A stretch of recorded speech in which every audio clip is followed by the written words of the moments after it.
தம்பி கொஞ்சம் வெந்துடுறா.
நம்மளுடைய வேலை என்ன வேலை?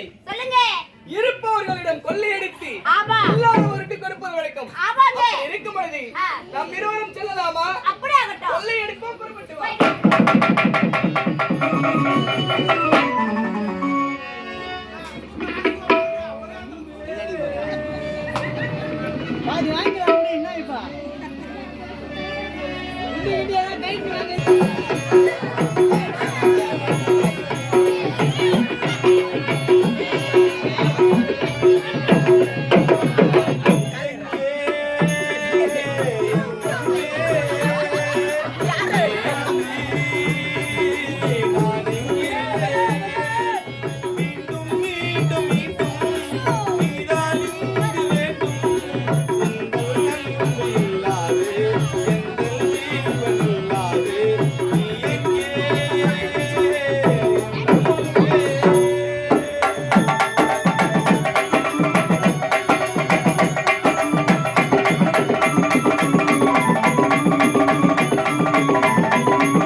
பசி என்று வருபவர் பகைவராக இருந்தாலும் பசி என்று சோறு போடும் புனித பொன்னாடு.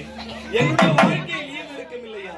என்னை வாழவும் விடாமல், என்னை சாகவும் விடாமல், என்னை அனாதையாக ஆக்கிவிட்டு அருந்தும் நாடு.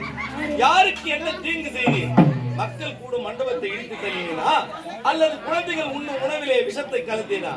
யாருக்குமே எந்த தீங்குமே செய்யாது எனக்கு ஏன் எனக்கு மட்டும் இந்த நிலைமை?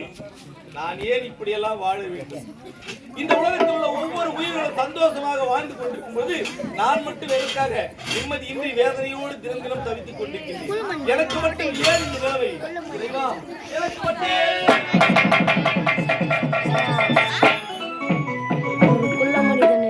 ஏன் இந்த நிலைமை? எனக்கு இந்த கொடுமை நான் செய்த பாவம் என்ன?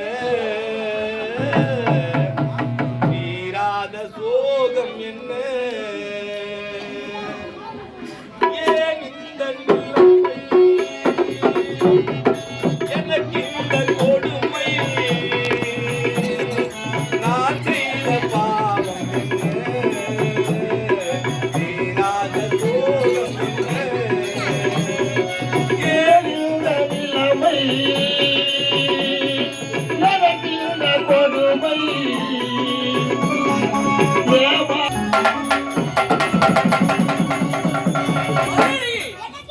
இப்பொழுது வந்திருக்கிறோம். வாட்டிற்கு இந்த வழியாக இருப்பவரிடம் கொள்ளையடித்து இல்லாதவருக்கு கொடுப்பது நம்மளுடைய வழக்கம். இருந்தாலும் புறப்பட்டு வா. இந்த புறத்தை விட்டு அந்த புறமாக செல்லலாம்.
அவரை பின்தொடர்ந்து சென்றால் நமக்கு பொன்னான முத்தாரம் கிடைக்கும்.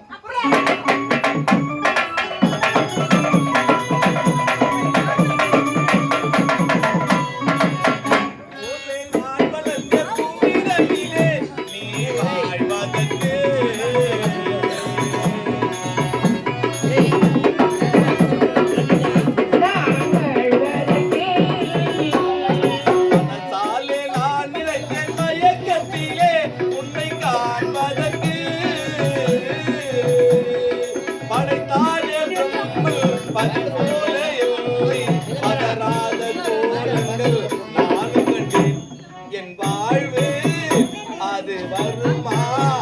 நான் காணாத காட்சிகள் இந்த நிலைமை நடக்கின்ற கொடுமை ஏமாற்று நிலைதானா? என் வாழ்வு சரிதானா?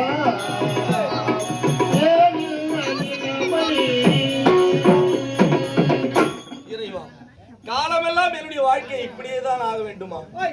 உயிருக்குயிராய் காதலித்த என்னுடைய காதலி கலையழகி அவள் எங்கிருக்கிறாள் என்று இதுவரை என்னால் கண்டுபிடிக்கவே முடியவில்லை. என்னுடைய காதலிதான் என்னை விட்டு பிரிந்து விட்டாள் என்றால் என்னை 10 மாதம் சுமந்து பெற்றெடுத்த என்னுடைய தாய் இருக்கின்றார்களா இல்லையா என்று கூட தெரியவில்லை. அப்படி இருக்கும்போது பெற்றெடுத்த தாயும் காணவில்லை, நான் உயிருக்குயிராய் காதலித்த என்னுடைய காதலி கலையழகியும் காணவில்லை. இந்த காலம் முழுவதும் தேடி தேடி அலைகிறேன். அவர்கள் இருவரும் எங்கேயாவது எனக்கு தென்படுவார்களா? அவர்களை மீண்டும் நான் பார்க்க வேண்டும் என்பதற்காக. ஆனால் எங்கு தேடியும் அவர்கள் கிடைக்கவே இல்லை. நடந்து நடந்து கால்கள்லாம் வலிக்கின்றது. எவ்வளவு தூரம் நடப்பது என்றே தெரியவில்லை. அம்மா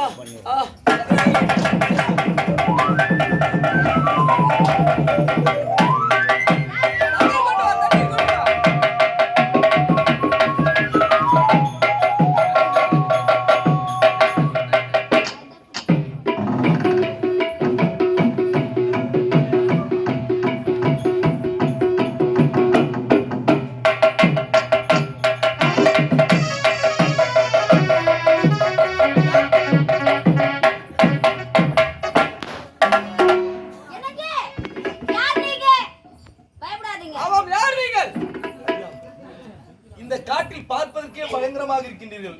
ஆமாம், நீங்கள் யார்? ஐயா, நாங்களோ முகமுடி கொள்ளைக்காரர்கள். இருப்பவர்களிடம் கொள்ளையடித்து இல்லாதவருக்கு கொடுப்பது எங்களுடைய வழக்கம். அப்படி இருக்கும் பொழுது இந்த காட்டிலே தனித்தனிமையாக இருக்கிறீர்கள். நீங்கள் யார்? என்ன? இருப்பவர்களிடத்தில் கொள்ளையடித்து இல்லாதவர்களுக்கு கொடுப்பதுதான் உங்களது உண்மைத்தான். அப்படியா? உங்களுடைய கொள்கை நன்றாக இருக்கின்றது. இருந்தாலும் உயிர் போகிற நேரத்தில் என்னை காப்பாற்றினீர்கள். நான் யார் என்று கேட்கின்றீர்கள். உண்மைதான். யார் தெரியுமா? யார் நீங்கள்? ஐயா, நீ நினைப்பதை போல் நான் இந்த நிலைமைக்கு வர காரணம் என்ன தெரியுமா? என் பெயர் கலைமணி. கலைமணி. ஆமா. எனக்கு ஒரு தம்பி இருக்கின்றான். அவன் பெயர் கதிரவன். நாங்கள் இருவரும் சந்தோஷமாக வாழ்ந்து வந்தோம். எங்களுடைய நாடு விக்ரமபுரி நாடு. விக்ரமபுரி மன்னன் அந்த நாட்டில் இளவரசன். நாங்கள் எல்லோரும் சந்தோஷமாக வாழ்ந்து கொண்டிருந்தோம். நாங்கள் வாழ்ந்து வந்த நாட்கள் எல்லாம் ஒன்றான நாட்களாக ஓடியது. ஆனால் எதிர்பாராத விதமாக எங்களுடைய வாழ்க்கையில் திடீரென்று ஒரு நாள் சூறாவளி காற்று வீச தொடங்கிவிட்டது. எப்படி தெரியுமா? அன்று ஒரு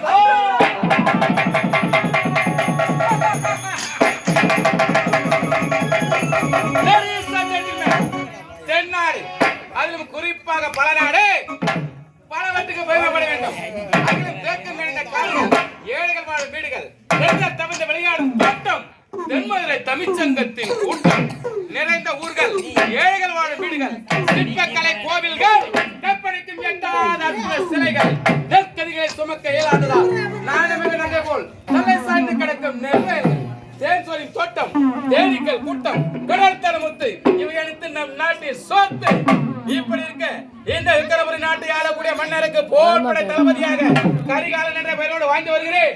எனக்கு முன்பாக ஒரு நண்பனை காணவில்லையே. அறிவே அங்கே